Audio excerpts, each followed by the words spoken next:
A primeira viagem eu já conheci minha mulher. E você ficou ali me olhando, dando bola. Ai, que dó. Aí eu falei, Nem tinha te visto. Não há um jeitinho, né? Tem coisas que a gente...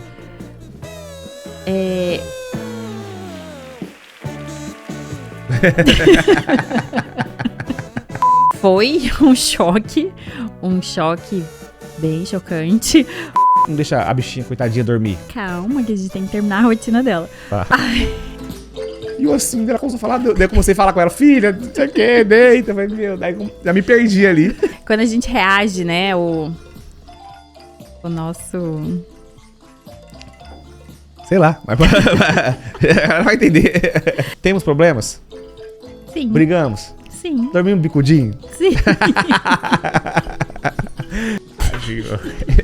Que bonitinha. O poder de uma decisão, né? Quando eu decidi, falei, vamos ficar juntos, depois vamos casar e as coisas, e graças a Deus, foi uma união de Deus mesmo. Porque eu te vejo com esse propósito muito forte, que você ama ser mãe, era o seu desejo grande e ardente. Você tem vontade de voltar a atuar como médica, você pretende fazer isso? O que você enxerga sobre tela? O quão mal faz a tela para uma criança? A Paola faz marketing digital? Ou por que você não faz marketing digital? O que é a sua resposta sobre... O que você enxerga sobre casamento? Qual é a importância para você do casamento? O que a Catarina te ensinou? Olha, a maternidade me deu intimidade com Deus. Esse foi o maior ensinamento.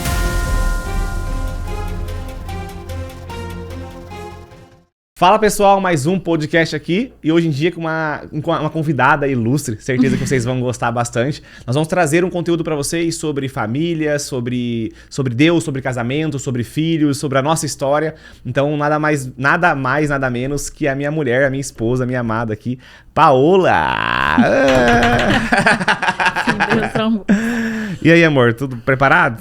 Tá nervosa?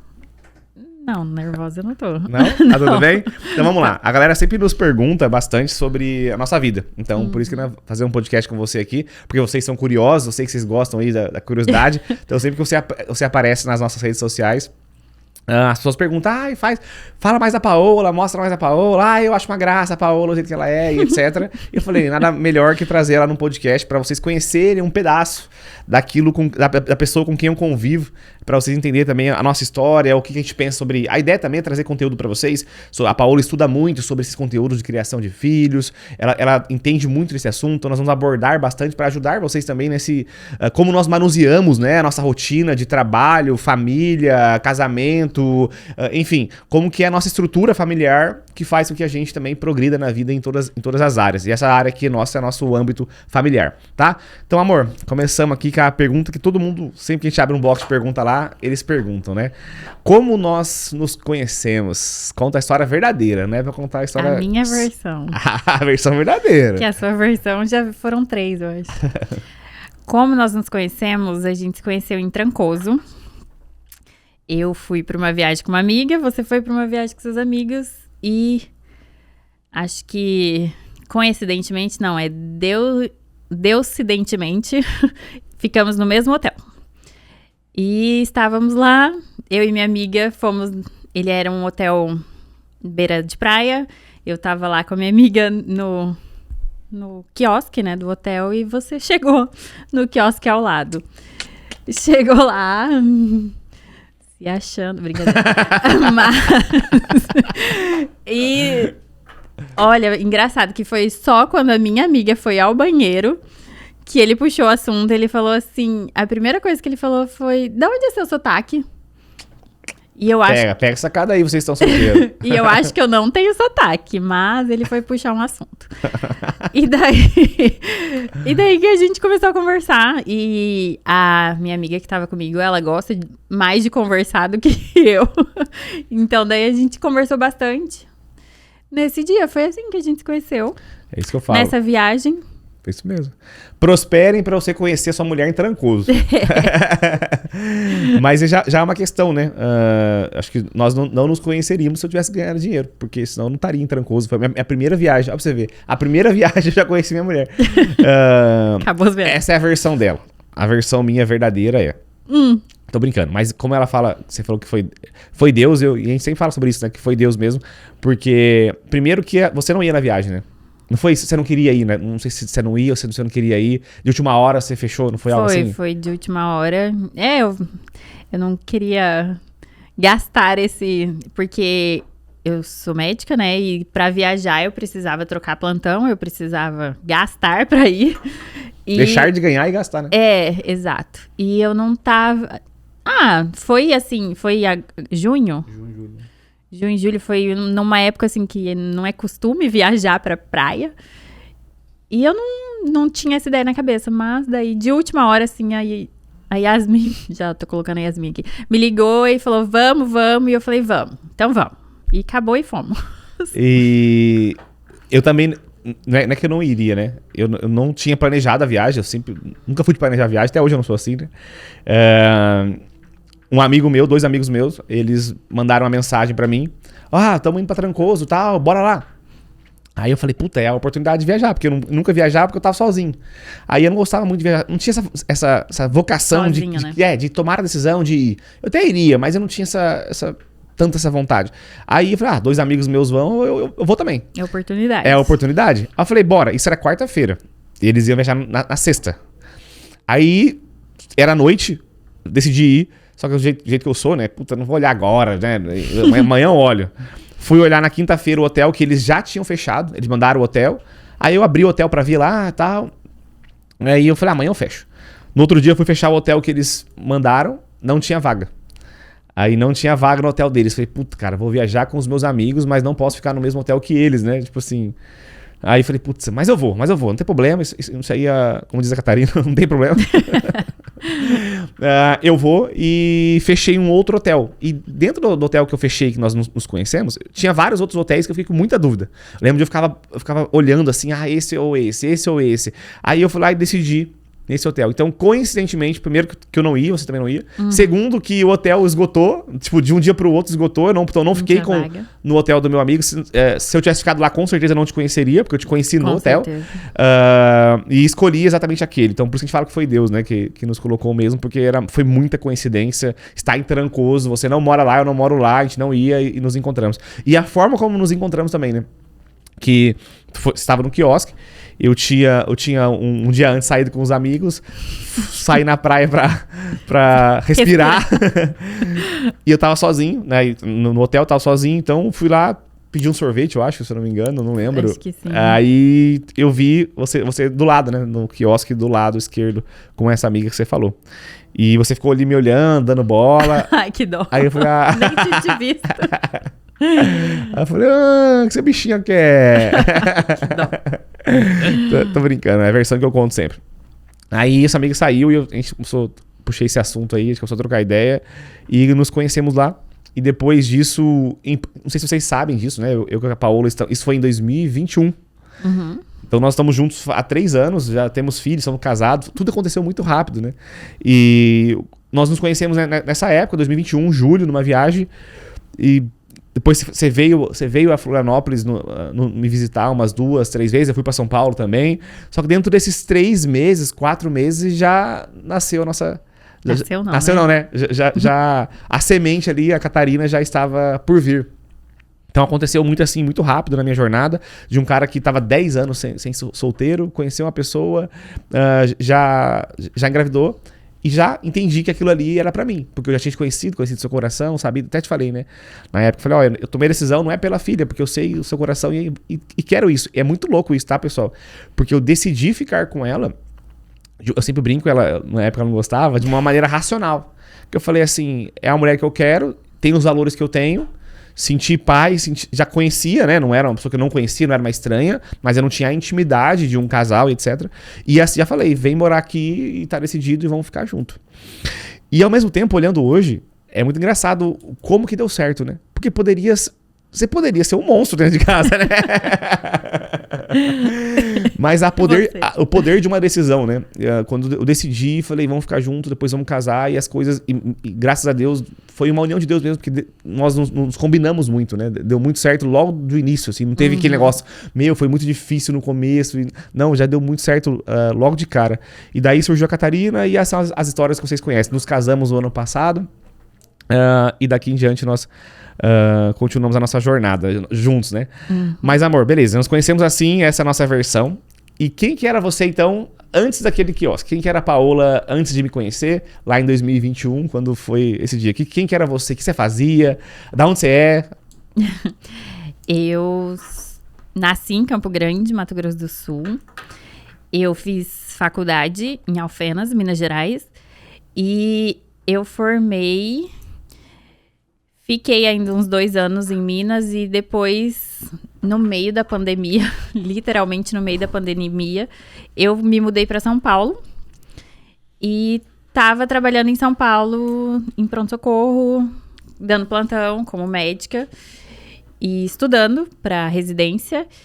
E essa era eu. Eu morava em São Paulo, eu e uma amiga, num apartamento. E minha vida era dar plantão, estudar e ir na academia. E assim, era correria de um estudante ainda de medicina, né? Assim, já formada, mas estudando para entrar numa residência. E essa era eu. E como foi pra você, assim, você via essa vida e do nada, não é do nada, mas de repente você se viu grávida e com convite pra morar em Florianópolis. Mudar 100%, você estava fazendo residência de radiologia. De repente você tem que pausar essa... Como se fosse uma pós-graduação, para quem não entende o assunto de medicina, né? Teve que pausar isso, você se viu grávida, vindo morar para Florianópolis. Como é que foi para você essa notícia e essa mudança, né? Porque a vida mudou 100%, né? Uhum, com certeza. Assim, foi um choque bem chocante, mas eu sempre tive certezas na minha vida. Uma certeza que eu seria mãe. E outra certeza é que, independente do que acontecesse, a minha prioridade seria família, desde sempre. Então, não foi tão sacrificante, na verdade, essa quebra, né? De deixar o meu trabalho, de deixar o sonho, né? De estudar, de crescer na residência, de me formar numa residência. Porque eu até já falei isso entre a gente, né? Que eu estava perdida antes. Quando eu me formei, eu queria oftalmo. Eu estudava para oftalmo e daí eu fui morar em São Paulo. Eu mudei, eu já não queria mais oftalmo de jeito nenhum. Eu já queria radiologia. Eu não tinha uma certeza de qual residência eu queria seguir. Então, depois, assim, quando eu engravidei, foi um susto, foi um choque. Mas eu não tive medo, assim, do que viria. Eu era muito segura disso, assim. Meus pais também me deram muita segurança, então eu não tive medo do que viria, não. Eu me encontrei. Depois até que a Catarina nasceu, assim, eu falo, nossa, agora eu sei o que eu precisava fazer. Antes eu tava em dúvida de qual residência seguir. Agora eu sei o que eu preciso fazer. Boa, que linda, meu amor. E você era um sonho seu, né? Você sempre deixou isso bem claro pra mim. E é por isso que você é uma mãezona. Eu acho que é porque a gente fala muito disso, né? Eu te vejo como uma mãe exemplar, um exemplo para várias mães. Porque eu te vejo com esse propósito muito forte, que você ama ser mãe, era o seu desejo grande e ardente. Mas tem uma história também, que eu marquei até aqui, que era um sonho seu desde nova. E na sua cabeça você não poderia ser mãe, né? Certo? Você não contava com isso porque talvez você achou que você não poderia, porque você tem uma questão aí interna aí de saúde. Eu não sei como é que posso explicar. Você quer me explicar se é saúde, se é de órgão, você explicava às pessoas que você não acreditava. Não é que você não acreditava, você talvez achou que você não poderia ter, né? Sempre na faculdade você falou que você questionava seus professores, etc. Sim.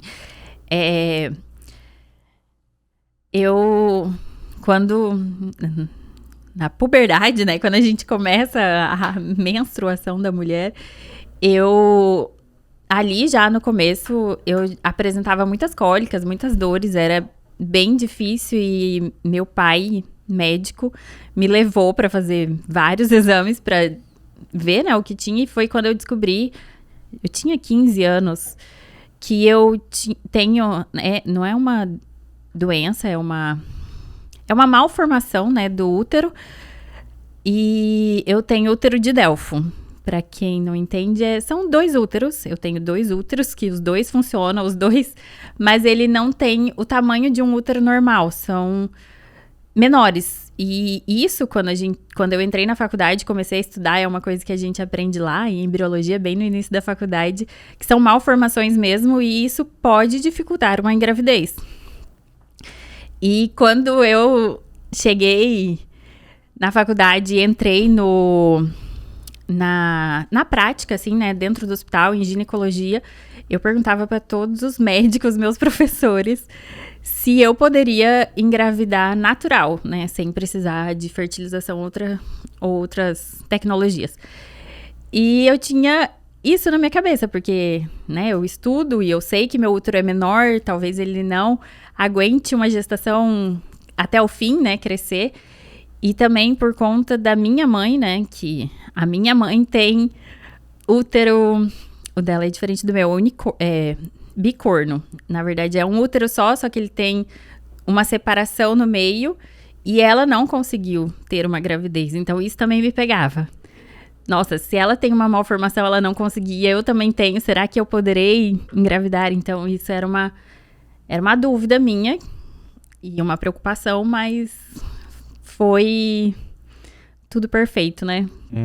Na gravidez da Catarina. Então, pra quem achou que não teria, ou que talvez que não poderia ter, aconteceu de uma... Por isso a gente fala que foi Deus em tudo, né? Ele agiu em todas, no encontro, na formação da Catarina e etc. Muito linda! Então, isso era você... As pessoas perguntam bastante, assim, se vocês têm essa curiosidade, né? A Paola fazia o quê? Uma pergunta que eles têm bastante também, né? Como você era médica, você não atua, mas você é. Eles perguntam muito. A Paola tem 2 perguntas, né? Tem vontade de ir pro marketing digital ou pretende voltar? Vamos pela primeira. Você tem vontade de voltar a atuar como médica? Você pretende fazer isso? Mesmo você sabendo que não precisaria financeiramente fazer isso, você tem essa vontade, uma questão sua, de voltar a trabalhar na área da medicina? Porque hoje, depois que a Catarina nasceu, você não atuou para cuidar da família, para ser mãe, etc. E se você tem essa vontade de voltar a atuar? Sim, muita. Eu acho que medicina foi, assim, um dom mesmo, assim. Eu amo ajudar as pessoas, assim. Eu acho que melhorar a dor das pessoas foi um dos maiores motivos da medicina na minha vida, né? Então, eu tenho muita vontade de voltar, mas na minha cabeça serão em outras condições. Eu não voltaria a dar plantão, eu não entraria numa residência hoje, por conta que a minha prioridade é a criação e educação da Catarina e do próximo filho, dos próximos, talvez. Então, não seria das 7 às 7 dentro de um hospital, dando plantão, não seria assim. Eu quero e desejo, né, ajudar, mas uma coisa mais horário marcado, consultório. Já tenho até ideias na minha cabeça do que estudar e do que fazer, que a gente conversa e tá crescendo em mim. Mas eu tenho muita vontade, muita saudade. As pessoas perguntam, por que a Paola faz marketing digital ou por que você não faz marketing digital? O que é a sua resposta sobre... Eu tô perguntando porque eu sei que eles vão ter essa pergunta. Por que você não trabalha com marketing, se o Caio faz, etc. Porque igual a medicina é um dom, o marketing digital também. Acredito que não é tudo que é para todo mundo, né? Então, o marketing digital, para mim, no que eu vejo do Caio, em você, de se mostrar, de gostar de mostrar a rotina, de falar com facilidade, de subir num palco e falar para várias pessoas. Eu ainda não cheguei nesse nível de comunicação, mas eu ainda não me vejo no marketing digital dessa forma. Boa. E é engraçado porque as pessoas acham que Porque uma pessoa deu certo numa coisa, todo mundo tem que fazer aquela mesma coisa. Sendo que cada um quer fazer o que quer da vida, né? Todo mundo quer dar certo, mas dentro daquilo que a pessoa gostaria de viver ou fazer. E você consegue... Hoje, né? Você falou assim, eu não voltaria a trabalhar do jeito que era antes, remodelando. E é um conselho que eu sempre dou pra todo mundo, você tem que aprender a desenhar a sua vida de acordo com as suas prioridades e daquilo que é possível fazer. Então, por exemplo, você pode trabalhar só de tarde, você pode trabalhar de tarde e de noite, pensar assim, qual que é o valor número 1 da minha vida? Você falou, a minha prioridade hoje é a criação da minha filha e dos filhos e etc. Então, a prioridade número 1. Isso, quando é prioridade, é valor número 1, é aquilo que tá em primeiro lugar. Então, o que vem segundo é o trabalho. Como é que eu posso encaixar o trabalho na minha vida? As pessoas têm muita dificuldade, porque elas são acostumadas a trabalhar em empregos comuns, CLTs, de horários, das 7 às 5, por exemplo, e elas não conseguem redesenhar a própria vida. Por isso que ser dono da sua própria vida é muito legal, porque você consegue escolher a forma que você quer viver, do jeito que você quer viver, encaixar o seu propósito e que esse propósito faça você ganhar dinheiro e mesmo assim os seus valores principais não estão em terceira linha, que a grande maioria faz. Pô, eu queria muito participar da criação das minhas filhas, mas eu não posso porque eu trabalho. Então você está invertendo a prioridade. Não, porque eu preciso, eu sei, todo mundo precisa. Por isso tem que pensar no modelo de negócio, de ganhar dinheiro, que dê para girar o ciclo inteiro ali de tudo isso. Então, trazendo para isso, vamos falar sobre filhos, sobre a Catarina, sobre criação, porque você sabe que quem convive contigo, minha família, sua família, do lado de lá, pra quem não sabe, ela acabou não pontuando, ou pontuou, não lembrei, você é de Campo Grande, a Paola, então, ela nasceu em Campo Grande. Pontuei. E os seus familiares, os meus familiares, as pessoas que nós conhecemos, sempre falam, né, da forma como nós criamos a Catarina. E 90% disso vem de você, da forma como você estudou, dos conhecimentos que você adquiriu, de tudo que você fez para ter essa criação. Então a criação sua não é instintiva, eu faço do jeito que eu acho que é melhor. Vem através de um método, né? Você aprendeu um método, um jeito de criar, e é um jeito muito diferente do normal, como tudo que eu saio fora do que todo mundo faz, a galera já choca, né? Assim, puta, como assim você não deixa ela comer um docinho, tadinha dela? Como assim? Deixa ela dormir até tarde, deixa ela não sei o que, etc. E algumas pessoas se espantam com a forma como nós conduzimos, porque eu compro a sua ideia, então, como nós conduzimos essa criação. Eu queria que você contasse um pouco o que você enxerga da importância de você estar presente do jeito que você cria a Catarina. Como que é a rotina da Catarina hoje? Vamos lá, vamos começar por isso, depois eu mudo a pergunta. Calma. A rotina da Catarina, ela acorda por 7 horas, né? Não é por volta, é sempre 7 horas. Todo dia 7 horas, pessoal. Engraçado. Todo dia 7 horas eu vou lá e acordo ela. Em ponto. Quando eu atraso 5 minutos, ela levanta. Você não vai lá, não? Então eu não atraso mais. Entre 7 e 7 e 3, eu tô lá acordando ela. Então ela não acorda, tá? A gente acorda ela às 7 horas. Sim. Ela acorda às 7, né? Acorda, levanta, se troca. E a gente desce pra tomar café, né? A gente sempre toma café todos os dias juntos. Família, como ela diz. Em famílias, ela fala. Depois, a da Catarina, né? Depois ela brinca, dependendo do dia, ela tem aula de inglês, ela tem natação, mas de manhã é o momento que estamos nós 3, né? E por que acordar ela às 7 horas da manhã? Por que não deixa a bichinha, coitadinha, dormir? Calma, que a gente tem que terminar a rotina dela. Tá. Ela almoça e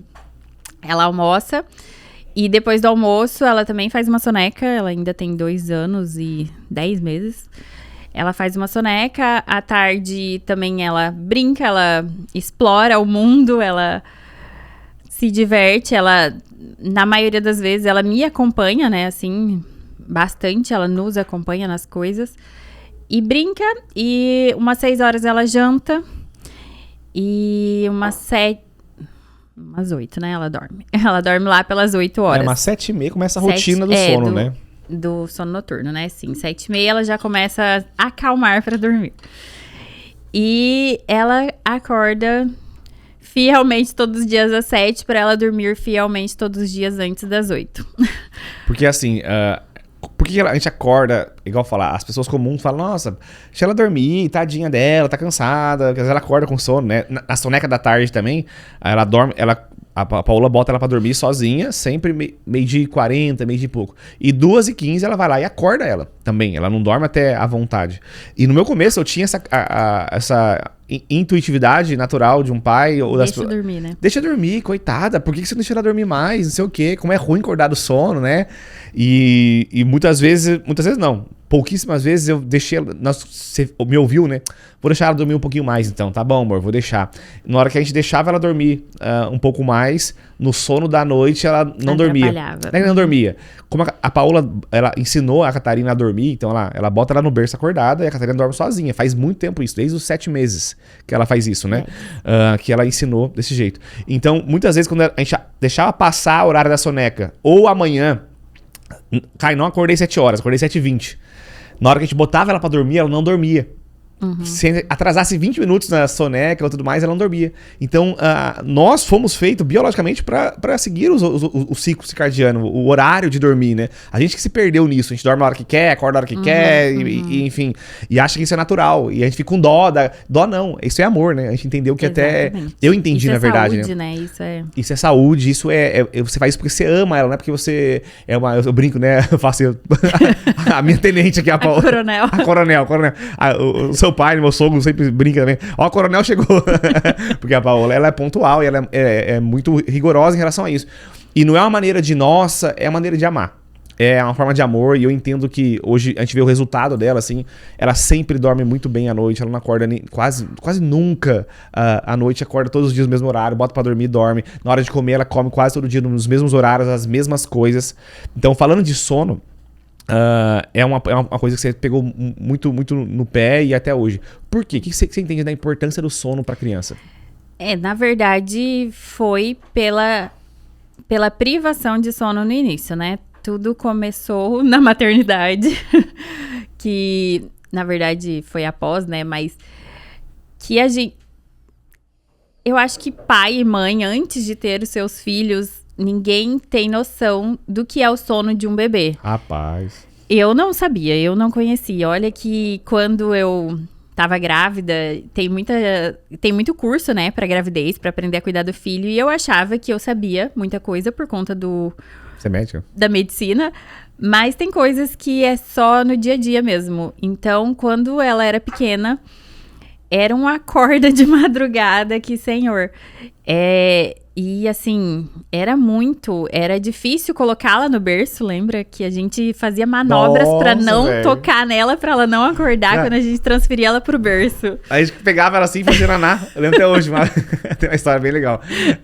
A gente ficava lá, fazendo a naná, tal, aí eu ia lá, botava no berço bem devagarzinho, assim, ó, bem devagarzinho, eu soltava ela lá, cara, tô 1 hora nadando ela. Mas a Paola tava muito exausta, né, porque ela... Fazia isso todos os dias, durante 7 meses, 2, 3 vezes na noite, então... 2, 3 era quando era bom. Quem é mãe sabe o tanto que isso é desgastante, a privação de sono. Eu entendi a importância do sono nessa fase, porque a privação de sono mexe com tudo, né? Com seus hormônios, com o seu estresse, com a sua impaciência, com tudo. E teve um dia que eu falei assim, nossa, amor, eu tô com dó de você, deixa eu essa noite. Porque o que acontecia, né? Porque eu não acordava? Porque daí a Catarina acordava 5 horas da manhã, aí eu acordava 5 horas da manhã, ficava até às 8 com ela, pra daí a Paola conseguir dormir. Então a gente fez esse acordo e funcionou em aspas, né? Mas enfim, daí um dia eu falei assim, amor, não, deixa comigo, essa noite sou eu. O papai. Pode dormir. Pode dormir à vontade, se acordar, você não levanta, que deixa comigo. Não, eu dou um jeito, não se preocupa não. Aí a Catarina, uma hora da manhã, vai chorar lá. Aí eu fui lá, levantei. Aí eu já aprendi com a Paola como é que fazia, né? Ela me ensinava sempre as práticas ali, tem que fazer, bater bumbum, fazer devagarzinho, pode falar nada, não pode ter luz, tem que ficar quieto. Se ela não interage, né? Não interage, não brinca com ela, deixa ela não despertar e tal. Aí eu peguei ela no colo aqui assim, ela bem pequenininha, e eu, dela, dava um chorinho assim, e eu falava nada, quietinho assim. Aí beleza, fazendo naná, falei, agora vai. Do nada ela levanta, tá deitada? Ela levanta no meu colo. Sabe quando a criança tá assim, ela senta no seu colo? Eu falei, meu Deus do céu. como é que eu faço pra criança deitar no meu colo agora? Falei, o que eu faço? E eu assim, ela começou a falar, daí eu comecei a falar com ela, filha, não sei o que, deita. Eu falei, meu, daí já me perdi ali. E eu vi que ela despertou, ela tava com o olhão assim já, zóiuda assim, sem nenhum sono. Eu falei, esse aqui não vai dormir, cara. Não tem jeito. Aí eu vou lá, pego ela sentadinha no meu colo assim, vou lá no quarto da Paola. Amor. Não deu. Não deu, pode ir. Cara, é engraçado. A Paola em 5 minutos. Eu tava 1 hora no quarto. Há 1 hora fazendo isso e tal. A hora que eu vi que não dava, que ela tava quase ficando agitada de brincar. Eu falei, não dá, vou desistir, vou voltar lá. A hora que eu voltei no quarto, a Paola pegou, levantou, dando risada já, né? Tipo, já tava... Eu não voltava nunca, né, do quarto. Aí a hora que ela foi pro quarto, deu 5 minutos. A Catarina dormiu e ela botou na cama, cara. Você foi... Foi rapidinho. Dormiu. Ela já Aí já eu tinha falei, cansado. meu Deus do céu, cara, como é que pode? Não, a mãe tem a magia, assim. Tem a magia. Tem o né? cheiro do leite. Dizem que isso, né? Que eles sentem o cheiro do leite, sei lá. Mas só falando dessa fase. Essa fase, pra mim também, como empreendedor, como empresário, como nos nossos negócios na internet, graças a Deus a internet nos deu esse suporte de eu conseguir estar presente, ajudando todos os dias. Quase não trabalhei em 2021. Foi muito intenso, assim. 2022, né? Que ela 22. Eu vivi muita intensidade essa fase pra te ajudar e também porque eu poderia, porque a internet rodava e eu tava ali conseguindo cuidar. Mas eu lembro quão intenso que é e quão desgastante é mesmo ter uma filha. E eu penso assim, se não tem um propósito, se não tem um amor, se não tem um negócio por fora que te dá essa sustentação, porque a gente sempre conversava, né? Amor, imagina passar por isso, tendo que trabalhar, não tendo dinheiro, tendo preocupação de conta, né? Hoje em dia a gente voltava, nossa, como é que a minha avó criou 7 filhos? O mundo era outro, com certeza o mundo era outro. Mas mesmo assim, a pessoa que quer ser pai presente, mãe presente, é um sacrifício. É abrir mão de si, eu sempre falo isso, né? É abrir mão de si. O que a Catarina te ensinou? Olha, nossa, foi muita coisa, na verdade. Eu falo que a maternidade, no início dela, ela é muito solitária. Era muito solitário estar lá de madrugada, eu e a Catarina, e ela mamando pra pôr ela pra dormir. Era um ciclo, né? Porque a criança não mama e dorme. Antes dos 4 meses, ela mama, você tem que pôr pra rotar, você tem que esperar pra depois pôr no berço, porque senão tem refluxo, enfim, é muitos processos. Então, aqueles momentos na madrugada, assim, eram as horas que eu mais me aproximava de Deus, porque só com a ajuda divina mesmo, que no começo, assim, no começo não, né, foram 10 meses que ela não dormia a noite toda, então era o momento que eu mais me aproximei de Deus. Eu até falo que eu sempre fui uma criança, né, minha mãe, meus pais sempre me levaram na igreja, mas a maternidade me deu intimidade com Deus. Esse foi o maior ensinamento. E também, depois, assim, quando eu comecei a estudar, né? Porque eu comecei a estudar sono, eu comecei a estudar rotina, eu comecei a estudar muita coisa, desenvolvimento infantil. Eu aprendi, assim, que agora eu sou mãe. Então, é isso que eu sou agora. Eu tenho que me entregar a isso. Eu não posso resistir. Não, eu quero ter a vida de antes. Não tem como mais. Não existe a vida de antes. A Catarina tá ali. Então, não resistir à maternidade foi um aprendizado também. Não esperar, nossa, daqui a pouco as coisas voltam ao normal. Não vai voltar como era antes. Eu sempre vou educar a Catarina. O lar, a família, é uma construção que não tem fim. Então, foi isso que eu aprendi, assim, diminuir o egoísmo, diminuir não olhar só pra mim, não é mais só a Paola. Agora nós somos uma família, é um lar, não existe mais só eu. Tadinho. Que bonitinha. É muito lindo. Me emocionei também aqui. Mas eu até perdi o rumo agora. Mas uma coisa que eu achei interessante, que as pessoas... Que a gente conversa muito sobre isso, né? Nas nossas mesas de almoço e janta, quase sempre o assunto é ela, né? É ela a nossa vida, enfim. E aceitar a fase que a pessoa tá vivendo é muito importante, né? Aceitar a maternidade, aceitar a mudança de fase. Sim. É igual aquele cara que é solteiro e namora e não aceita que tá namorando. Ele quer ter a vida de solteiro, namorando, enfim. E você me ensinou isso, né? Que a pessoa... que a pessoa precisa mudar de fase. E aceitar a vida que falando de mim agora, que hoje eu sou pai, hoje eu sou empresário, que a minha vida não é mais a vida que eu tinha antes. E eu não posso ficar resistindo pensando, nossa, eu brinco com quem vai ser pai. Eu falo, você gosta de Netflix, videogame, você gosta de futebol. Cara, esquece isso no primeiro ano, acabou. E aceita isso. Aceita que é uma nova fase. Foi muito do aprendizado que você nos trouxe. Que não dá pra ficar resistindo. Nossa, antes eu tinha essa... Agora você tem outra vida. E se você não viver esse processo, você vai viver com resistência e sofrimento. E a pessoa que você mais queria ali... E não é que a pessoa que faz isso, ela não ama a criança. Só que ela acaba gerando um sofrimento na criação da criança. E nós entramos de cabeça, muito de cabeça, né? Eu abri mão de tudo, assim. A minha prioridade na vida é você, a Catarina e o trabalho. Não tem mais nada assim que interfere na nossa agenda que não seja isso. Porque a gente prioriza mesmo, assim. Quando você cuida da sua filha como prioridade, várias coisas ficam no caminho. Várias. Familiares, viagens, que mais que a gente abriu mão, assim, coisas que algumas... Quase tudo, né? Tá num churrasco, a gente não fica conversando na roda, a gente fica com a Catarina, brincando com a Catarina num churrasco. E a gente falou sobre isso, né? As pessoas, elas não querem perder tempo com o filho que tá ali, não quer ficar brincando, quer ficar curtindo o churrasco, quer ficar curtindo o rolê. E a gente entende que o nosso rolê é ela. Então a gente tá num churrasco e eu tava na piscina com ela, depois você tava brincando com ela, e a gente percebe que as pessoas, elas não têm essa paciência ou essa visão. Nossa, cara, esse é o momento, eu sou pai, então eu tenho que ser pai aqui. Eu não posso falar, filha, fica lá sozinha que eu tô aqui no churrasco com meus amigos, deixa eu curtir à vontade aqui. Nesse momento eu não sou pai. Nesse momento eu não sou pai. E entender isso muda tudo para a criança, né? Eu tenho essa noção de como que isso afeta na vida adulta da criança. Mas eu pulei uma pergunta que eu fiz aqui, que era... A gente falou do sono, né? O que o sono para a criança que não dorme bem afeta? Como que a criança fica uma criança que não dorme direito? Quando eu comecei a estudar sono, eu estudei até de uma médica, né? Que hoje, quando você entra na internet e procura, você tem uma dúvida e procura, tem vários, assim. Na maternidade, então eu nem fazia essa ideia de como tem coisas que te ensinam sobre maternidade. E quando eu fui buscando, eu achei uma médica, que foi quem eu mais gostei, assim, de seguir, né?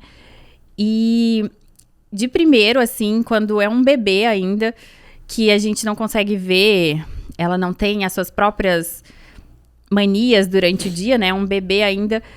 A criança que não dorme bem, o bebê que não dorme bem, ele tem até atraso no desenvolvimento do cérebro mesmo.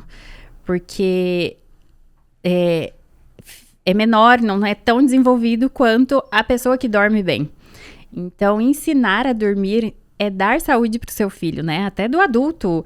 Hoje em dia, quantas pessoas não conseguem dormir e a reação, né? Como chama? Eu esqueci. Quando a gente reage, né? O nosso... Sei lá, mas ela vai entender. Enfim, as nossas reações são mais...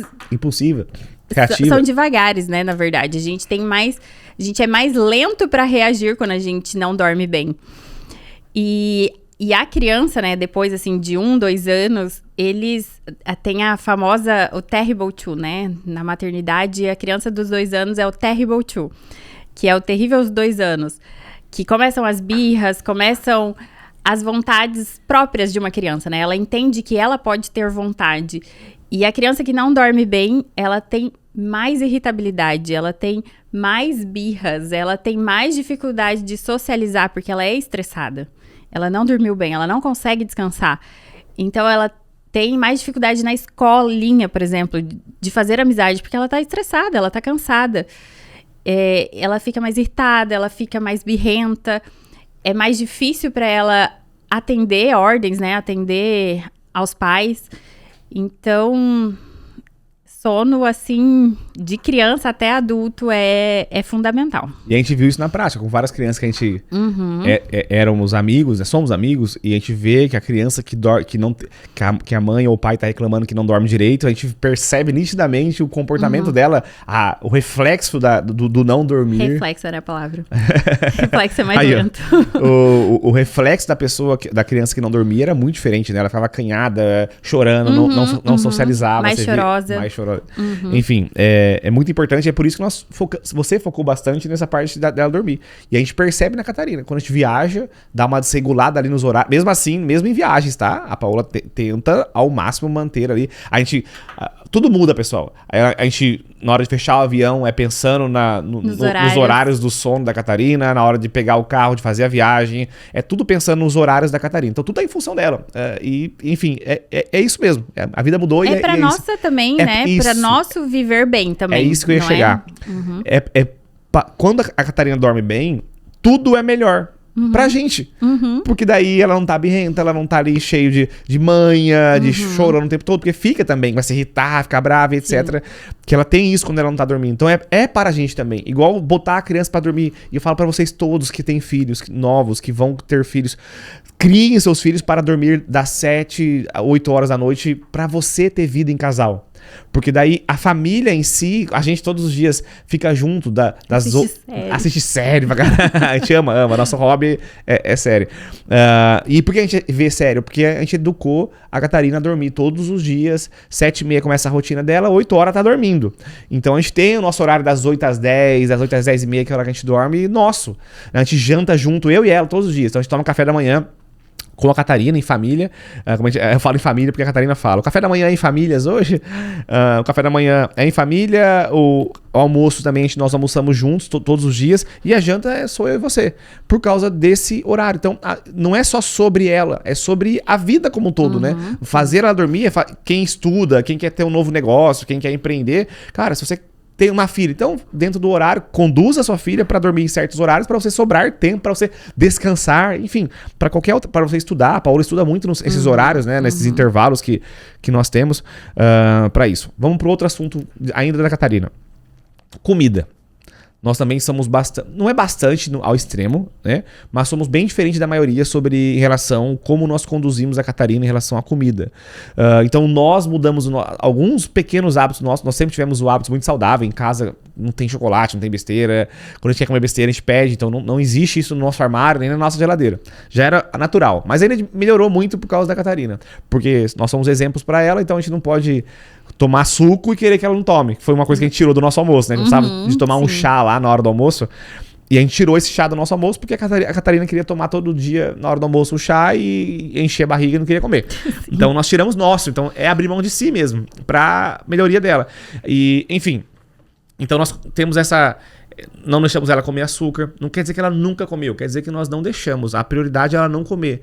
Fritura, tudo que nós sabemos que fazemos mal. Nós não é aquele negócio, não pode, não rela, não é. Mas pensando em vezes que ela comeu... Não é rotineiro, Não é rotineiro, não é nem 10% do mês, assim. Sei lá, ela come uma vez no mês alguma coisa que tá fora e olha lá, né? Vai no aniversário, ela não passa vontade. Ai, tadinha é o pai, é a mãe, é o tio, é o amigo que fica tadinho. A criança não... Conta mais sobre isso, você conta melhor. A criança não sabe que o brigadeiro é gostoso. Não. Não tem como a criança, a pessoa, né? Não é só criança, sentir falta de algo que ela nunca comeu, né? Não tem como. Ela não sabe aquele sabor. Mas ela tem curiosidade, é por isso que a criança olha, porque crianças são curiosas, elas estão descobrindo o mundo, elas estão descobrindo a vida, né? Então ela olha e parece que ela tá morrendo de vontade, mas ela nem sabe que sabor tem aquilo. E a gente, né, é até uma recomendação da Sociedade Brasileira de Pediatria, dos pediatras, né, não dar açúcar para as crianças até os 2 anos. Por conta de vício de paladar, né, assim. Quem nunca, né, prefere um chocolate do que comer arroz e feijão? Todo mundo. Prefere um lanche do que comer salada, com certeza, todo mundo. Até só eu e você. Talvez eu não, mas enfim. Mas assim, é não viciar o paladar, né? Assim, ela é uma criança, ela só tem 2 anos, ela não tem...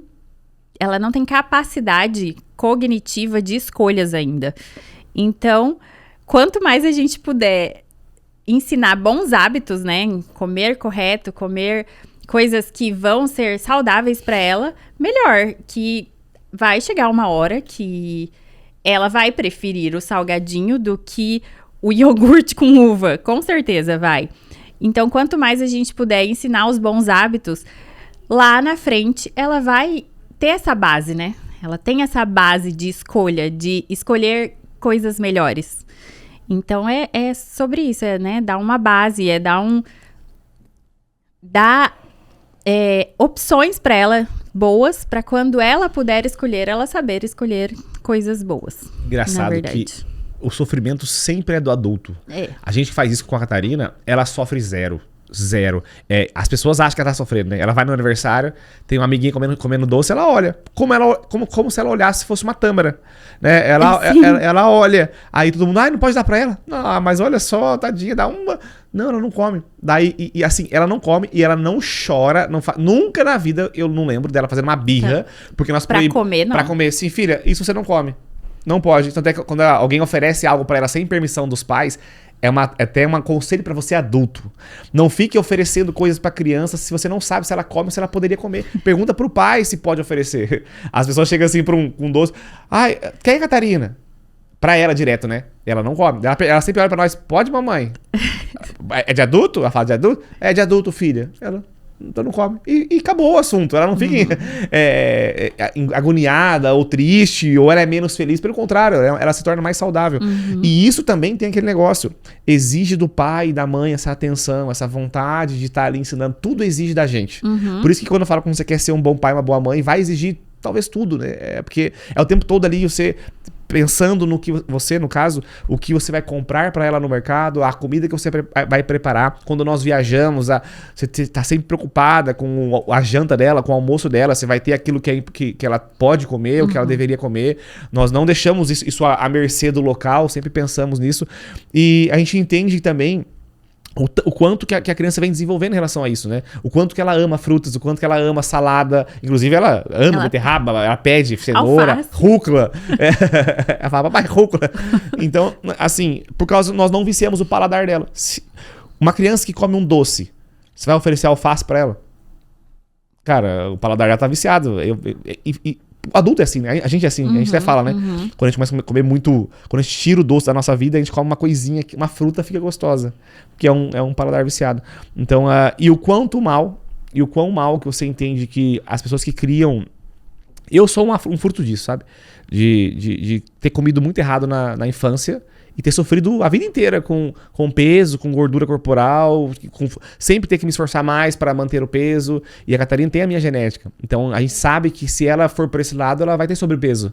E eu não quero que ela sofra, passe o que eu passei, até porque uma vez gordo, é muito mais fácil se manter gordo ao longo da vida, ou é muito mais fácil voltar a ser gordo.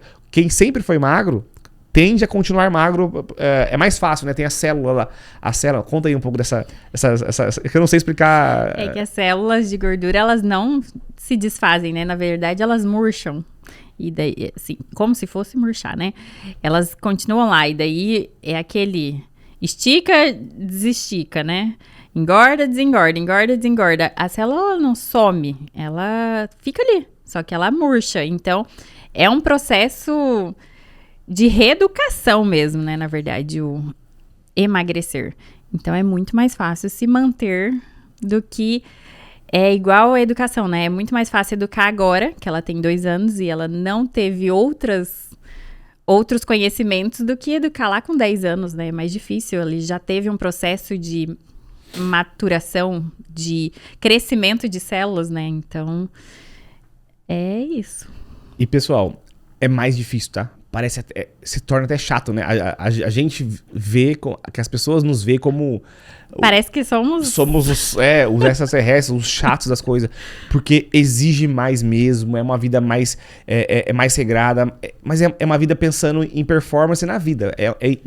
assim, dedicando a vida pra Catarina ser um ser humano melhor. É facilitar, né? Facilitar. Também Pode ser que não dela. seja, pode, mas a nossa parte de conduzir ela pra melhores hábitos, pra melhores pensamentos, pra melhor ambiente, pro sono melhor, é nosso papel como pai e mãe fazer isso. Não é deixar, né, à vontade, deixar e depois arcar com as consequências nisso. Então, se torna chato. Isso é o que nós acreditamos, né? Mas pra ter sucesso na vida, tudo é mais difícil. Então, ter um filho que faz isso é mais difícil, exige mais da gente.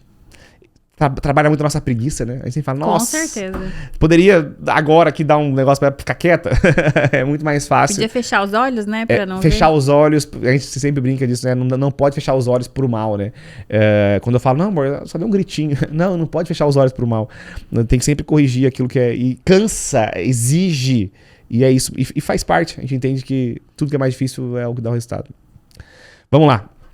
Outro ponto que nós podemos falar aqui, que eu não marquei. Eu ia pro assunto casamento e família, mas eu queria falar um pouco sobre tela. Não tinha marcado sobre isso. Ah, sim.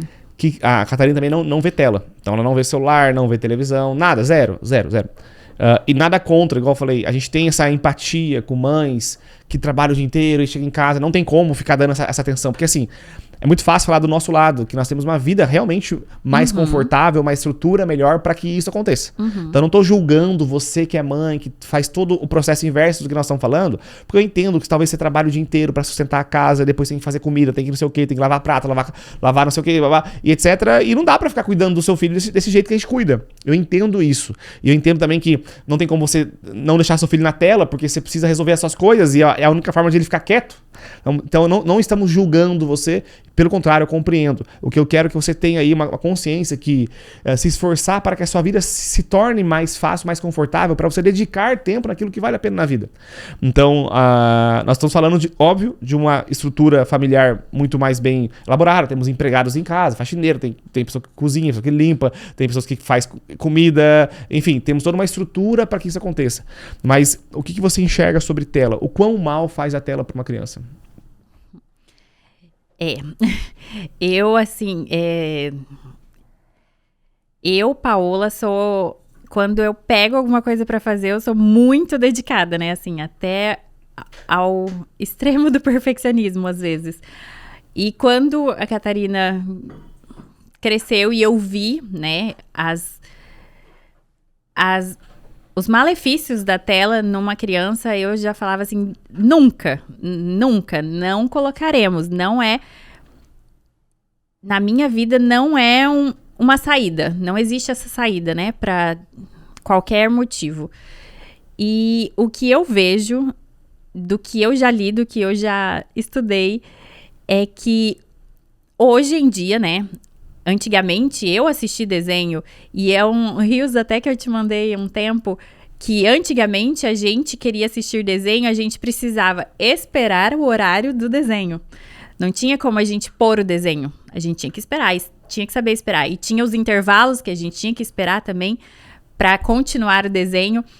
E depois que acabava aquele desenho, só no outro dia, não tinha outro horário para você ver o desenho. E não podia escolher vários desenhos. Exato, não tinha escolhas. E hoje não, hoje é tudo mais fácil. Você pode pôr o desenho a hora que você quer, na velocidade que você quer, no horário que você quer, e pode repetir o desenho. Então isso trouxe para a criança uma dificuldade de espera, né? Eles não têm paciência para esperar. Não tem paciência para o anúncio do YouTube. Do desenho. Não tem paciência. E isso dificulta, vicia a criança, né? Porque quando a gente tem o que a gente quer, na hora que a gente quer, aquilo também libera dopamina no nosso cérebro. O excesso de movimento, o excesso de iluminação. Eu tava até vendo, assim, que hoje os desenhos para as crianças, eles prendem tanto as crianças porque... Até comi o microfone aqui. Eles prendem tanto as crianças porque são episódios curtos, né? São, assim, movimentos rápidos, episódios curtos. Muito iluminação, muita cor. Tudo aquilo prende o nosso cérebro. Tudo aquilo chama muita atenção. E isso vicia a criança... bastante, e é proposital, porque, né, as empresas de desenhos, de jogos, elas querem isso, né, elas querem muito mais tempo da pessoa no negócio delas. E como isso é ruim, porque a criança, ela perde o tempo de explorar, ela perde o tempo de conhecer, né? A criança até os 7 anos, ela tá conhecendo o mundo, ela tá entendendo o mundo. E enquanto ela tá na frente da televisão, ela não está conhecendo nada, ela não está explorando nada, ela não tá tendo contato, ela não vê o amiguinho triste porque ela não quis emprestar o brinquedo. Não existe isso, não existe essa interação. Então, isso é muito mal para uma criança, faz muito mal para uma criança porque ela perde habilidades que ela vai precisar depois quando ela for adulta, né? Ela vai precisar quando ela entrar num trabalho que ela tem que dividir com mais pessoas, numa equipe, na faculdade até, né, que vão ter, enfim, na escola. E ela deixa de ganhar habilidades, ela deixa de evoluir o conhecimento dela. Porque ela está parada em frente a uma televisão. E de novo, eu tenho que estar querendo demais que a minha filha... Dedicado demais a minha filha para fazer tudo isso acontecer no mundo de hoje. Certeza. Por exemplo, a gente sempre brinca e eu falo isso como uma coisa que eu me sinto orgulhoso de a gente conseguir isso. Por exemplo, vamos falar que agora assim, beleza, Caio, você tem uma estrutura para que isso aconteça. Tá, mas dentro do avião a gente não tem a estrutura. A gente passa 2 horas no avião, era muito mais fácil, 1000 vezes mais fácil, a gente dá um celular pra ela ir assistindo. Todos os pais fazem isso no avião, né? Inclusive, a gente tampa. A Catarina, às vezes, quando ela vê o iPad na frente? O iPad do amigo da frente, ela fica olhando. Aí eu vou lá e faço uma fita assim pra ela não ver. Mas, por exemplo, seria muito mais fácil pra a nossa viagem, eu e Paola, viajar com a Catarina vendo um celular. Pô, a gente viajava em paz, eu poderia botar um podcast, ler um livro, você poderia ficar tranquilo ali dormindo e a Catarina lá no celular. É muito mais fácil. Mas a gente optou por isso, por questões dela, por questões porque é um fato, é uma ciência, isso é estudos, não é um achismo nosso, são estudos. A gente entendeu que isso é prejudicial a ela. Dedicamos a nossa vida para que isso não aconteça. Então, dentro do avião, por exemplo, nossa, acho que as primeiras viagens até 1 ano e meio dela era difícil demais viajar com ela, porque ela não parava, porque ela não tinha tela, então ela queria ficar brincando, ela brincava com o rapaz atrás, com a mulher da frente, ela cutucava o cara dormindo, ela ficava berrando, brincando, ela fazia cocô no meio do avião, tinha que trocar. Não, era uma doideira, assim, ela ficava no chão do avião e levantando. Nossa, chegava uma hora que eu falava, cara, 1 hora não passa, amor. Eu não aguento viajar com a Catarina, ela dá muito trabalho no avião. Não, era assim, aquele negócio que você ficava, meu Deus do céu, é muito mais fácil botar um celularzinho na frente dela. Todas as vezes falava isso, nossa, é muito mais fácil, cara. Hoje em dia, com todo esse esforço que nós passamos, hoje em dia é tranquilo. Bota ela sentadinha ali, bota 3 bonequinhas, hoje ela fica ali. Leva massinha, leva o que for, né? Hoje é muito de boa. Mas por todo esse trabalho, nós nunca sentimos... Só no começo nós tínhamos muito mais necessidades de pensar em tela, de botar ela na tela do que agora. Agora ela já aprendeu a viver sem, então ela vive muito bem sem, ela nem sente falta e é tudo bem. Mas no começo, como sabe, aquela choradeira, aquele negócio... Nossa, liga a televisão pra ela e bota um desenho que ela... Lembra quando ela fazia escondido? Lá nos primeiros 3 meses, eu botava escondido lá uns 3 minutos pra dar uma acalmada. Mas depois, com o conhecimento, isso era ignorância minha. Nossa, porque a Paula é assim? Deixa eu botar um desenho aqui pra ela ficar calmar, ficar quietinha, coitada. Coitada, sempre a ignorância a gente fala como coitada, né? Coitada de mim, que eu ficava com preguiça de ficar ali fazendo as coisas, bota ela, deixa ela quietinha ali. E estudando, ouvindo o que a Paula estudava, eu abri a cabeça e falei, meu Deus do céu, eu não posso ser esse cara. Tudo é conhecimento. Quando eu parei pensei em parar de comer açúcar, foi por causa que eu estudei muito os malefícios. Quando eu parei de comer carne, eu fiquei 1 ano vegano, foi porque eu estudei muito o vegetariano. Foi por causa que eu estudei muito os assuntos do mal ao meio ambiente. Aí me deu um conhecimento que me fez tomar decisões melhores. Então, até a parte de criação de filhos, nós somos assim porque o conhecimento que nós adquirimos ao longo desse tempo fez que nós olhemos para o ambiente e as pessoas não enxergam tudo isso. Elas acham que está tudo bem. E a gente, de novo, não é julgando, mas é um fato, tá? Não tá tudo bem, é só isso. Mas, dependendo do contexto, tá colocando lá, pode colocar, mas não acha que isso não tá sendo prejudicial. É só isso que a gente sempre fala. Vamos lá. Assunto filhos, acho que tem alguma coisa que ele queira falar sobre filhos? Acho que falamos sobre sono, comida e telas, que acho que é um dos assuntos principais que a galera meio que questiona a forma como nós criamos, né? Queria falar sobre casamento, família. Que é o eu e você aqui, fala bem. Eu queria que você falasse o que você enxerga sobre casamento. Qual a importância de nós nos termos casados? Eu sei que você queria bastante, até pelo seu elo com Deus, você sentia... Quando você não casasse, você sentia aquele não é remorso, mas aquela sensação... Uma dívida, né? Assim. Uma dívida. O que você enxerga sobre casamento? Qual que é a importância para você do casamento? O que você enxerga as pessoas... Como que elas conduzem o casamento? Como você... a sua visão sobre o casamento. É mais fácil. Eu fui ensinada, né? Criada e ensinada que a gente namora, casa e tem filhos. Essa sempre foi o que eu aprendi, o que eu entendia como crescer, né? Até porque eu fui criada baseada na igreja, em Deus.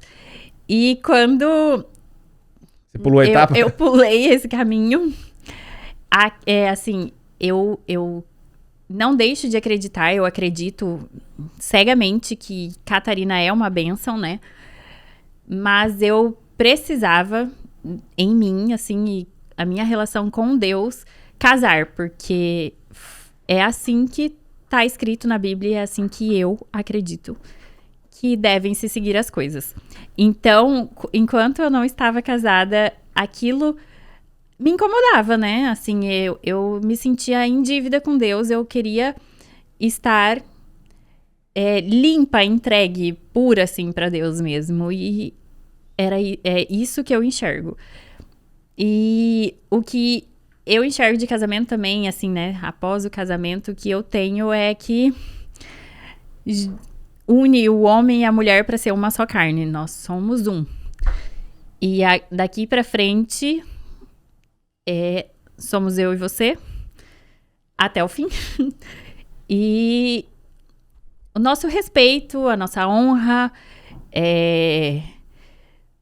nosso governo, né, do nosso lar, da nossa casa, do nosso negócio, dos nossos filhos e a nossa cumplicidade, sabe? A nossa parceria, nossa fidelidade, né? Que assim,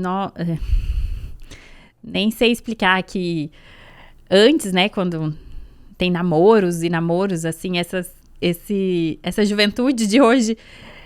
Tanto sofrimento para namorar, tanta desconfiança, e o que a gente tem é uma paz, assim, que isso nem ocupa espaço na nossa cabeça. E o que eu tenho de casamento são meus pais, meu pai e minha mãe, 40 anos de casado e sempre juntos, tudo absolutamente juntos é o que eu tenho de casamento. Tanto que eu sempre até... você vai... Essa semana você tem a noite toda de live. Eu sempre quero estar junto. Isso é muito do que eu vejo, assim, também. E o tanto que a gente bate os nossos valores, as nossas vontades. Isso é muito forte pro casamento, assim. Pro que eu enxergo de casamento. Aonde a gente quer chegar é no mesmo lugar, é do mesmo jeito, é com o mesmo caráter e é com os mesmos valores. Então, é isso que eu enxergo de casamento. E o que a gente conversa bastante na mesa, então o papo aqui é como se você tivesse conversando, é os nossos assuntos do dia a dia da nossa mesa. Eu falo que as pessoas casam e elas não olham o casamento, a mulher, como prioridade. Você tem clareza, e eu me sinto honrado por isso, você olha a nossa família como prioridade na sua vida, inclusive todas as decisões pautadas nisso, cara, se a família não estiver em primeiro lugar aqui, isso não acontece. Uhum. E eu sou muito assim, e é um conselho para vocês homens também que são casados, cara, a sua mulher é o número 1, é a prioridade número 1 da sua vida, e a sua família. Então, tudo que nós vamos fazer, né, nós fazemos em família, a nossa prioridade é a gente, nossa prioridade não são os negócios, não são outras coisas. E, por exemplo, né, nós temos uma viagem para fazer a trabalho, e eu fui convidado para fazer uma participar de um congresso lá em Portugal, em maio, e eu falei assim, o cara com tudo pago, eu falei, olha, eu não viajo sem minha família. Então, se você não paga aí, ou você não pagar, eu pago aqui, mas eles vão junto comigo. Porque não vou viajar a trabalho 6 dias, 5 dias e deixar minha família aqui. Mas qual que é o problema, cara, da Paula ficar em casa sozinha? Cara, o problema é que ela é a minha prioridade. é a pessoa que é mais importante da minha vida. Se eu entendo isso, as minhas decisões são pautadas nisso. Eu decido as ocasiões da vida pensando nisso, cara, a prioridade é essa. Ah, vou pra São Paulo. Ah, direto, né? Vou pra São Paulo. Uma vez um amigo meu falou, fica aí, Caio. Vai embora amanhã, pô, pra gente jantar junto hoje. Falei, não, cara, tem que ir embora hoje, tem que jantar com a minha mulher hoje, não é com você. Então, e às vezes, eu até poderia ou gostaria de ficar mais, ou de jantar com um amigo, ou de sair. Não é que eu sempre quero fazer isso, é porque eu entendo que é prioridade, é o que Deus quer, que eu coloque ela como prioridade, como a pessoa número 1. E intencionalmente eu ajo assim. Então, é até lindo falando, né? Mas eu tenho que você tem que entender que as decisões, elas não são o seu querer, né? Assim, eu quero... mas eu gostaria de no final de semana ficar com meus amigos no churrasco. Tá, talvez a outra pessoa também gostaria. Mas é isso que é colocar a sua família em primeiro lugar? Tem um cara que falou assim, aonde a minha mulher não é bem-vinda, eu não vou. Eu falei, nossa, cara, é isso. Aonde ela não é bem-vinda, eu não vou. Se eu não posso levar minha mulher, eu não vou, cara. Porque, né, faz parte de mim. O que tem lá que ela não é bem-vinda? Lembra, né? de um passeio de lancha? Daí a pessoa falou assim, Caio, é só a gente. Falei, cara, sem minha mulher eu não vou. Não, pode trazer então sua mulher. Falei, não, mas eu tenho minha filha. Não, mas traz a sua filha aqui também. Eu falei, cara, minha filha andando de lancha, né? O que a minha filha vai fazer na lancha? Então não vou passear de lancha, porque não é um rolê de família, não é um rolê pra esse momento, né? Eu poderia levar a Catarina lá? Poderia. Ela estaria feliz lá? Não. Eu estaria pensando em mim e não botando a minha família como prioridade. É óbvio que tem contextos, situações, coisas pontuais que a gente decide, sim, ir num lugar que a Paola não consiga ir, numa viagem que ela não consiga ir, eu vá sozinho. Isso não é assim, sim. que não essa regra, ela é... Não trava, né, assim, talvez. Não trava. Não é Existem coisas que podem ser discutidas, assim, né? E tem coisas que são incabíveis, assim, que a gente não há um jeitinho, né? Tem coisas que a gente...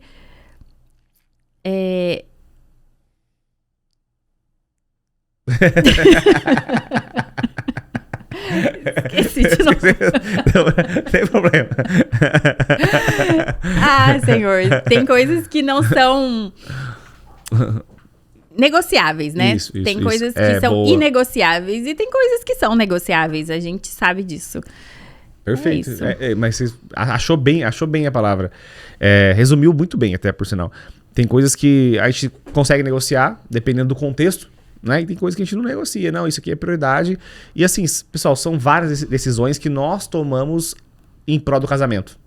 São várias coisas que eu abri mão e que ela abriu mão por causa do casamento. Por causa assim, não, cara, amor, eu gostaria... Lembra do casamento? O casamento do irmão dela, né? Foi 10 dias depois que a Catarina nasceu, 15 dias. E ela queria ir no casamento, o irmão dela, né? Ia casa uma vez na vida só, não dá pra ir no próximo, né? E eu falei assim, amor, mas a Catarina tá pequena e tal, e eu não acho legal ir.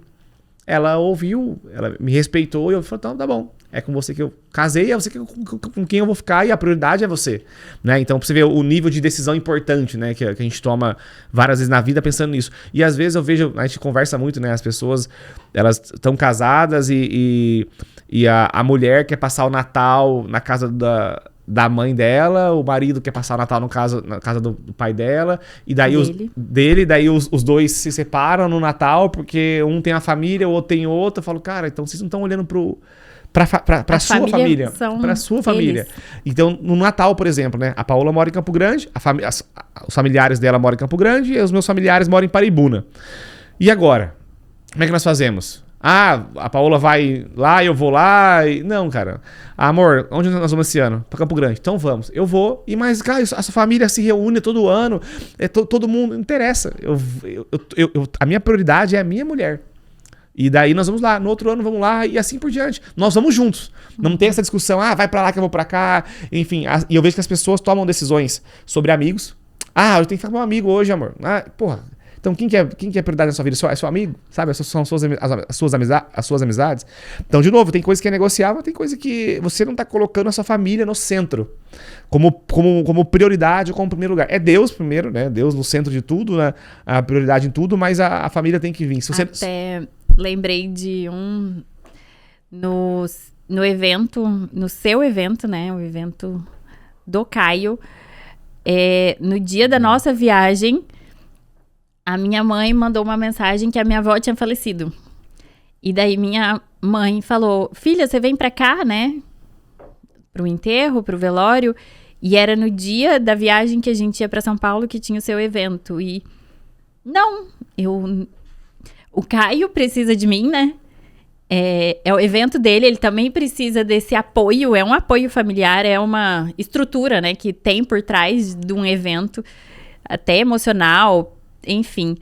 E não, a gente vai para São Paulo todos juntos e vamos, esse é a prioridade, né? Nesse momento foi inegociável, porque era um trabalho, era seu evento que é marcado com antecedência, as pessoas compram passagem, ingresso, né, enfim.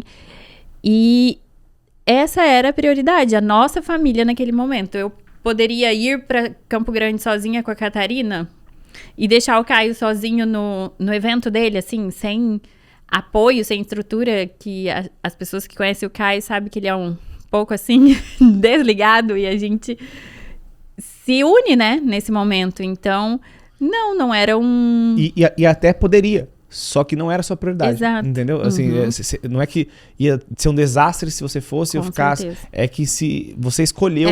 Você escolheu a família. E todo mundo abre mão. Então é engraçado que se a pessoa não entende isso, né?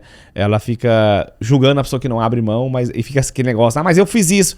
E se os dois não têm esse mesmo olhar, dá um conflito tão grande, né? Porque, eu fui com você lá, você não é comigo lá. Aquele dia eu não deixei de fazer isso, você não deixou. E quando a gente tem muito essa união, porque nós dois temos a mesma visão sobre a nossa família. Nós somos prioridades, o mais importante é a gente, e as outras questões da vida vêm depois, inclusive até o trabalho. Igual eu falei, agora depende do contexto, né? Era uma imersão, tal, etc. Mas já cancelei lives, já cancelei várias coisas para dependendo da situação da nossa família, para dar certo. Toda a forma como eu organizo a minha vida é pensando nesse bem-estar familiar. Se dá para ir, se não dá. Quando a gente vai viajar, sempre pensando nisso. Nunca é pensando em mim, nos negócios, nas pessoas. Cara, não. E é um ponto de você prosperar na vida, para você tomar decisões baseadas na sua família. Eu sei que ainda não dá para alguns de vocês pensar desse jeito, mas que queiram buscar coisas para um dia você ser o dono da sua própria vida e você priorizar aquilo que tem que ser priorizado. É que depende da fase da vida, você não consegue priorizar, mas é importante você entender que isso faz a diferença na nossa qualidade de vida, a nossa harmonia no casamento. Temos problemas? Sim. Brigamos? Sim. Dormimos bicudinho? Sim. Não somos um casal perfeito. A gente briga, a gente discute, a gente não se ofende, né? A gente às vezes exalta, como todo casal, a gente dorme brigado muitas vezes, acontece tudo isso, então nós não estamos pontuando aqui que, nossa... Perfeição, a perfeição, não porque nós não somos, nós erramos, nós, de novo, ficamos bicudinho, ficamos brigado, achamos ruim um do outro, não concordamos com várias coisas, mas nós temos isso como prioridade na vida, como é uma decisão casar, uma decisão se manter casado, né? Eu que vim de família de pais separados, eu sempre falo, o que nos manteve junto na fase mais difícil foram decisões na minha cabeça de minha filha não vai ter pais separados, casamento é para dar certo. Então o pastor nos falou isso na mesa, né? Todos os dias nós temos motivos para separar. Todos os dias, se nós pararmos para pensar, eu tenho um motivo para separar da Paola. Se eu quiser trazer os motivos, eu consigo pensar em algo que faz sentido eu tomar a decisão de separação. Todo dia nós temos esses motivos. Só que nós temos que nos alimentar dos motivos que nos faz ficar, que nos mantém, por exemplo, né? E que esse plano B não existe. Que motivos eu vou ter todos os dias? Que é um trabalho... Eu acho que talvez no desenvolvimento pessoal, o que mais me amadureceu foi viver uma vida de casamento. Porque aí não é mais sobre mim. O Caio Liberto, como a palavra surgiu disso, né? Você até brincava, né? Você não é mais livre. Porque a galera que das antigas sabe, eu sempre brincava, né? Eu sou livre. E eu poderia fazer o que eu quiser. Eu acordava a hora que eu quiser, eu ia viajava a hora que eu quiser, eu ia pro hotel, eu ficava 2 dias, 3 dias no hotel e voltava. Eu tinha uma vida de liberdade. E uma vida de sonhos de muita gente. Muita gente sonha em ter essa vida de lifestyle, de tudo mais. E hoje, quando nós nos juntamos e formamos uma família, a minha vida é muito mais feliz e realizada. Mesmo não sendo aquela vida que parecia ser melhor. Não é que ela era ruim, Mas o senso de realização, de estar ali, vivendo a comunhão com Deus, vivendo um lado familiar, é um sentimento de... Não é de vitória, é um sentimento de gratidão, um sentimento de propósito. Uma paz, né? Uma paz. Você fala muito disso, né? Te dá paz, né? Nos traz uma paz, porque você sabe... É muito engraçado, quem aqui é casado sabe. Você tem uma reunião importante. Nós brigamos. Cara, não tem como você não ir pra... A sua cabeça não é a mesma na reunião, não é a mesma, no meu caso, na live, na imersão, ela mudou. Então, o ambiente familiar afeta muito o emocional de cada pessoa. E ter essa harmonia faz você ter... A qualidade de vida tem a ver com a harmonia da casa. Sabe? A pessoa feliz ou a pessoa infeliz tem a ver com a qualidade da harmonia da casa. E isso tem a ver com prioridades. O que eles priorizam. Muitas pessoas não priorizam os filhos nem a família. Daí gera aqueles... estresse muito grande. Amor, pra gente não prolongar, porque nós temos horários, né? Dentro dos nossos horários, são aqui 10 para 5. Vamos finalizar aqui. Só vamos falar para uma última pergunta pra gente finalizar. O que você enxerga de Deus? Pra quem não sabe, eu te vejo, sempre falei isso no casamento, eu te vejo com um coração muito voltado para Deus. Com certeza vocês vão sentiram isso também. A Paula, ela é assim, a gente vê Deus nela, a gente enxerga isso em você. O que você enxerga de ter uma vida com Deus? Por que para você é uma prioridade? Você é uma pessoa que todos os dias também ensina a Catarina a ter uma vida com Deus.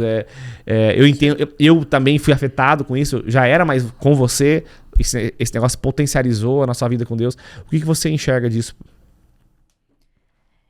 Deus é vida, né? Deus é caminho, Deus é tudo, assim. Eu até li num livro uma vez que fala assim: nós, seres humanos, não somos capazes de amar da forma da forma correta, não seria correta a palavra, mas assim, da forma pura, sem Deus. Nós não teríamos essa capacidade do amor bondoso, do amor ensinável, do amor fiel, do amor honroso, né? Sem Deus. Então, Deus faz parte de cada passo da minha vida, assim. E eu não sei como seria, justamente o que a gente falou agora de casamento e família, um casamento não baseado em Deus, porque é Deus que nos capacita, né, de ser... Guia também. De humildade, quando a gente briga, nos ensina a descer um pouco, assim, sabe? Não colocar sempre as nossas verdades na frente do outro, os nossos sentimentos na frente do outro. Um coração humilde, até na maternidade, de tirar nós do centro, né? Colocar uma outra criança, é um ser humano que você cria totalmente dependente, você vai criando, isso te tira do centro da sua vida. E do casamento, que o marido é a prioridade, né? Então, eu até li também nesse livro que qual é a sua prioridade? Como você trata, por exemplo, seu cachorro ou seu gato? Você trata ele melhor do que seu marido? Então, calma. Sabe, assim, então é isso que Deus é pra mim. Ele tá em todas as áreas, ele tá em todos os passos, ele tá no ar que eu respiro, assim. Ele nos guia. E nos guia. Nós tomamos decisões em casa, tudo baseado na conversa com ele, né? A gente sempre fala que tem algo acontecendo, joga pra Deus, vamos ver o que nos dá. Ele tá no centro, tá na nossa mesa, a gente coloca ele como... Ele tá no nosso trabalho, ele conduz a nossa vida, e aí, quanto mais forte isso, de novo, a vida é melhor, a vida é mais próspera, a vida é mais leve, o casamento, seguindo os princípios de Deus, ele é um casamento que une mais, você tem mais... igual a Paula falou, essa parte de infidelidade nem ocupa espaço na nossa cabeça, porque isso nunca nos aconteceu nem, né, assim, porque nós temos uma vida com Deus, nós sabemos o que Deus quer do homem e o que da mulher, a gente nem temos o celular, cada um mexe cada um consegue mexer num do outro, a gente nem mexe, mas tem essa liberdade, deixo com ela. Não existe esse negócio, sabe? Não temos amiguinhos, né? Seu amiguinho, minha amiguinha, não temos isso. É uma questão assim, a prioridade é ela, né? E vice-versa. Então, isso tudo tem a ver com os princípios que a igreja não, que Deus, que a Bíblia nos prega, né? Então a gente tenta seguir o máximo. De novo, não temos um casamento perfeito, temos brigas, ficamos brigados, ficamos com raiva um do outro várias vezes, mas o que nos une de novo é isso. Saber que nós não temos o plano B de, tão brigado, vamos pensar em separar. Nunca essa palavra vai surgir dentro de casa, porque a gente sabe que nós vamos ter que aguentar, vamos ter que aprender, nos capacitar e vão ter muito mais desafios pela frente. E é isso. Amor, gostou? Gostei. Gostou? E vocês, gostaram? Comenta aqui embaixo o que você achou desse podcast, fez sentido, manda uma pergunta pra Paola. Eu pedi só pra você, amor, uma indicação pro pessoal. Indica um livro que você acha que as mães deveriam ler. Você que tá lendo bastante esses últimos tempos. Um que fala assim, nossa, toda mãe deveria ler esse livro. Nossa, difícil. Um único livro?